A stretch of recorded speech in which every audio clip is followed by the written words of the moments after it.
Hey, welcome back to another edition of Everything Football. 62 Yours, Jonathan Big Tex Johnson, aka Uncle Tex, aka Professor Tex. Before we start, smash that like button, subscribe to the page. Any questions, concerns, leave it down there in the bottom.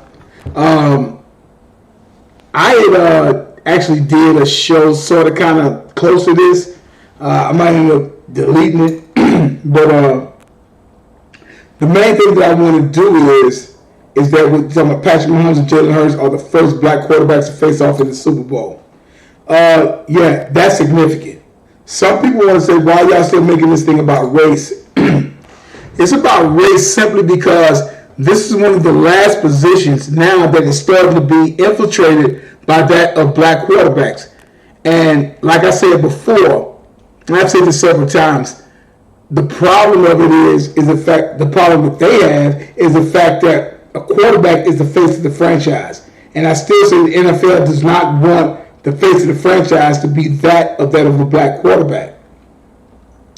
They're going to really have no choice in the matter, especially based upon who's going to win, because either way it's going to be a black quarterback that's going to win. Now, with Mahomes, we already know what he already did. Then you got Jalen Hurts. Both these guys are Texas guys. Shout out to Texas and whatnot. So what we got to understand is that this I love, because you guys know that I'm a numbers guy. So we go to Mahomes, 5-time Pro Bowler, 2-time All-Pro, really 3-time, but 2-time first team, Super Bowl champ, Super Bowl MVP, Offensive Player of the Year, etc., etc., etc. Jalen Hurts, 1-time Pro Bowl, second team, first team. He's a second team All-Pro, which means he's made the All-Pro team. What everybody needs to realize is this here, is the fact that when we go back and we start talking about the first of a lot of different things, nobody really made a fuss when Willie Lanier was the first black middle linebacker to start in that of a Super Bowl, 1970, 69-70 season, which 50th anniversary is when Kansas City won it all back there in 2019, 2020. What everybody needs to realize is the fact that we've already done a bunch of firsts, and it's too many of them for me to go into, but to show you that the black quarterback, this is still making noise because it's the quarterback position. Nobody talked about the first tackle, the first guard, the first center, first defensive back, with his corner, secondary. Nobody talked about that, but we're going to be talking about that of the quarterback. That shows you that it's still an issue. I seen this is one white cat. I can't remember which thing it was looking at. That went to show you that while we're still making a deal about this, it shouldn't be about race. Well, obviously it's going to be about race. It's going to always be about race. Sorry, guys. That's just the way it is. And so what happens is, in a lot of these different cases, is that these guys have done, they're getting ready to do something that's never been done. And let me explain this to you.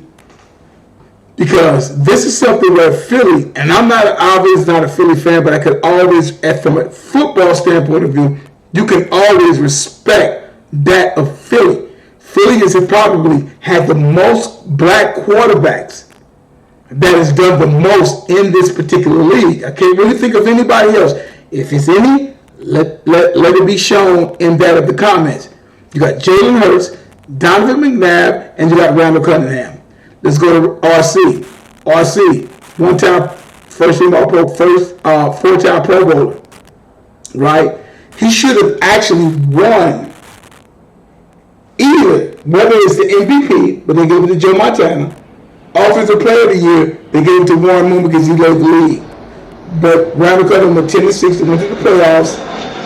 But one of the things that should have been the determinant factor about what your quarterback meant to the team is that of the rushing in 1990, and Randall was 27, 118 carries for 942 yards, 5 touchdowns. I think, if I'm not mistaken, we'll go up here. We get the facts all. 16 games started. 465. He had a 58.3 completion ratio, 3,466. So he accounted for 35 touchdowns, which kind of goes back to that. Go back to Michael Vick, Eagles, Pro Bowl. I forgot about him. So when you look at that, he should have won either the MVP or that of the offensive player of the year. But they gave the offensive player of the year to Warren because he led in, I believe, in yards, as well as he also led that in touchdowns. And Philly has done the most with black quarterbacks, more than any other particular team around, and whatnot. When we start talking about Patrick Mahomes, we already know about what he's done. If you go to Jalen Hurts, one-time Pro Bowl, second team, first team, second time. Let me get it together. Second time, second team, All-Pro, and that's a quarterback. So you know that contract is going to be pretty nice coming up because they've been talking about that. They've been talking about that lately. Now, what we need to sit up there and see is that Philly has done more with black quarterbacks, and this goes back to that of Andy Reid dealing with McNabb, dealing with that of Jalen Hurts. We didn't know with Jalen Hurts, but he dealt with that of Donovan McNabb. And this is a Philly thing. So that has to be looked at. And the reason why it's significant, for those who want to try to act like it's not significant and that we should talk about it, is that you've had Philly, right? Because like I said, that 4-time Pro Bowler versus them All-Pro. Donovan McNabb, that 6'4", that's 10 Pro Bowls between McNabb and that of, if I'm not mistaken, with that 4-time Pro Bowl, back when Pro Bowls meant something. That meant that's 10 Pro Bowls. 11, 12, when you throw in Jalen Hurts, and Jalen Hurts is just starting.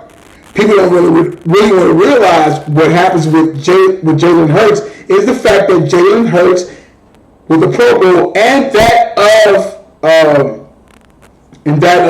what's his name, Randall Cunningham, and what he did. Michael Vick, also with Michael Vick. So you're talking about what, 10, 11 different Pro Bowls, 6, 4, 11, 12. That's 12 Pro Bowl quarterback nods. And an All-Pro nod that you have with quarterbacks. And I'm like, that's astonishing within itself. And you look at Andy Reid, how he's dealt with black quarterbacks, dealing with Patrick Mahomes and that of Donovan McNabb. That's why it's significant. People want to try to act like it's not significant, but it's extremely significant that these quarterbacks have made, especially in Philly. Philly's about the only team that really gets to a point where they have catered to these different quarterbacks. Now, these guys have put up, when you talk about Donovan McNabb, when you talk about that of Randall Cunningham, these guys have put up Hall of Fame numbers for the most part. Now, they didn't win a championship. Jalen Hurts, we'll see what happens there Sunday. Although I'm picking back of the Kansas City Chiefs because of that of Patrick Mahomes. So what we need to start getting into this is the fact that nobody so when you start talking about, nobody talks about Willie Lanier being one of the first black male linebackers to start in that of a Super Bowl. We're not talking about Dave Robinson, outside linebacker for the Green Bay Packers. We're not talking about even going back to Bobby Bell, first outside linebacker, African-American linebacker, outside linebacker that sit up there and became that of the first in the Super Bowl era. So that's something to talk about within itself. And the reason why I'm bringing this up for is because is that what happens is, in a lot of these different cases, what happens is the fact that these guys have done everything that you would want them to do.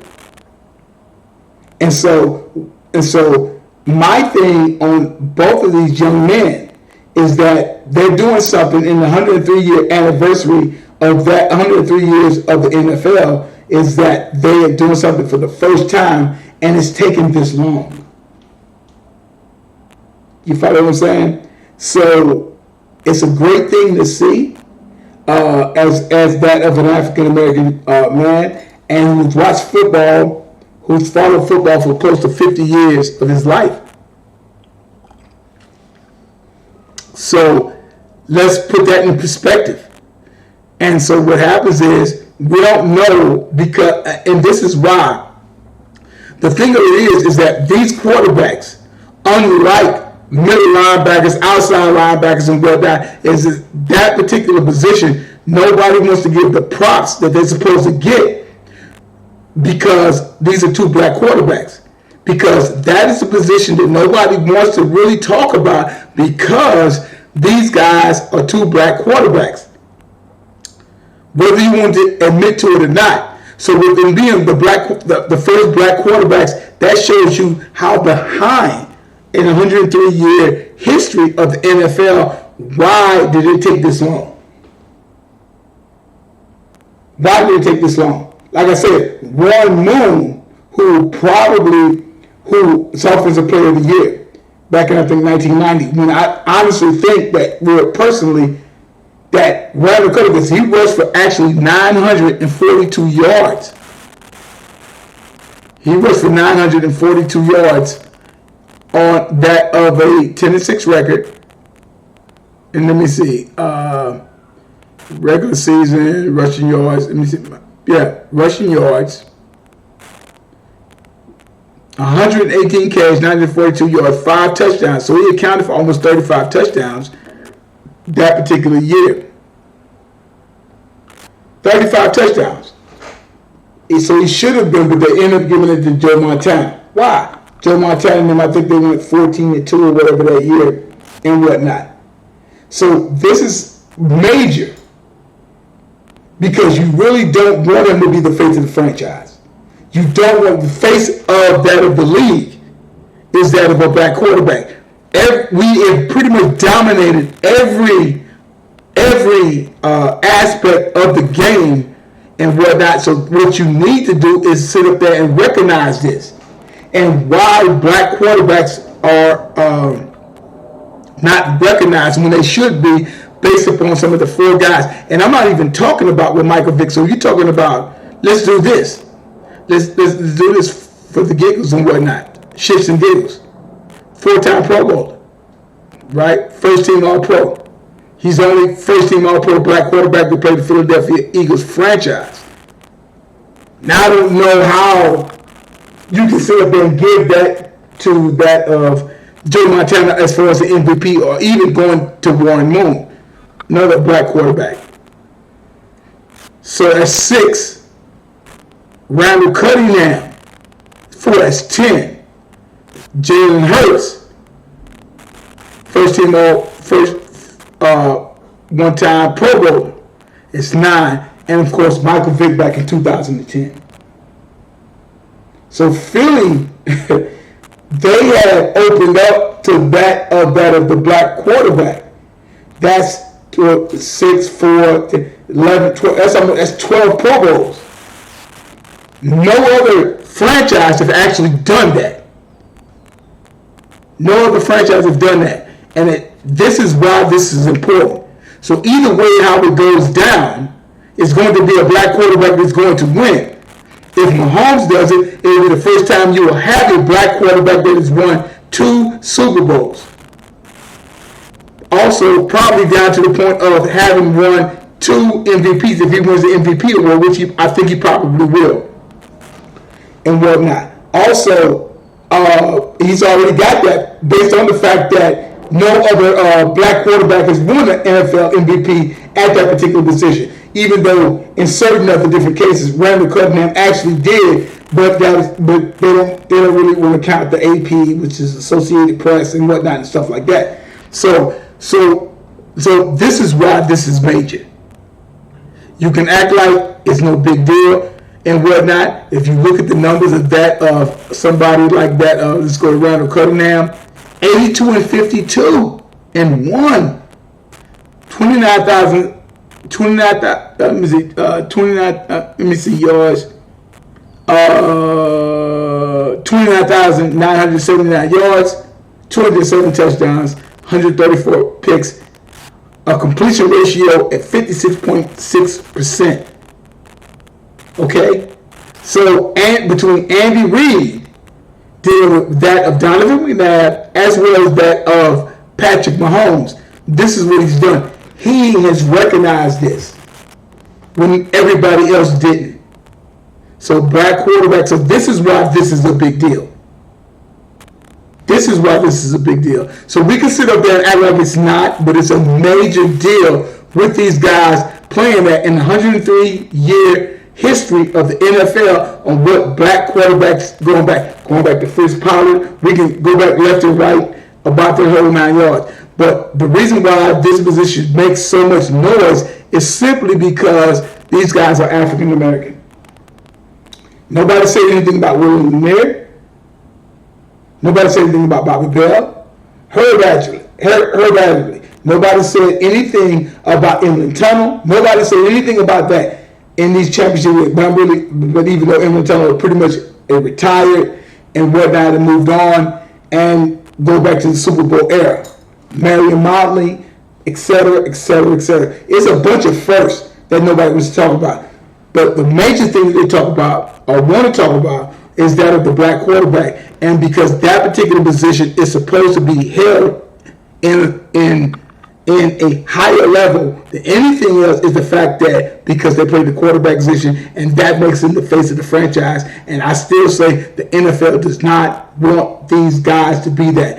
Dual threat quarterback, people don't realize, even if I throw up Russell, people is trying to discard Russell Wilson. How can you discard Russell Wilson when this is somebody that has rushed for over 500 and something yards about 5 or 6 times, 800 yards in one particular season? If your quarterback is throwing over for 3,000 yards and you are rushing for 500, you are a dual threat quarterback. Don't even make me throw in Cam Newton. Don't make me throw in that of Michael Vick. So we've always done these particular things. Okay? But they don't want these guys to be the face of the franchise. Michael Vick ruined his time based on the fact that because of the dogfight yesterday, but you can't say that with Mahomes, you can't say that with Hurts. And now you look at somebody like that of a Dak Prescott, you look at somebody like that of Lamar Jackson who's fighting for a contract when he shouldn't, when he's an NFL MVP, first team All-Pro, and I believe Offensive Player of the Year. He's outperformed. So these guys have done this. So you can act like it doesn't exist, but it exists. Like I tell you guys, numbers don't lie, get emotional, people do. And whoever wins, doesn't really matter.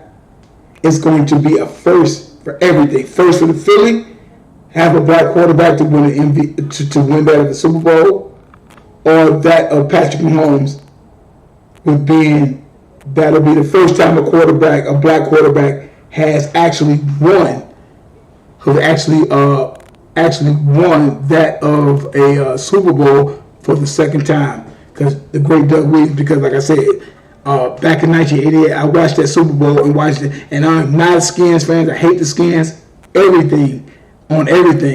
But it was good to see him do what he did. And that is something that is to be talked about. And that's why it's a big deal for those that don't think it's a big deal.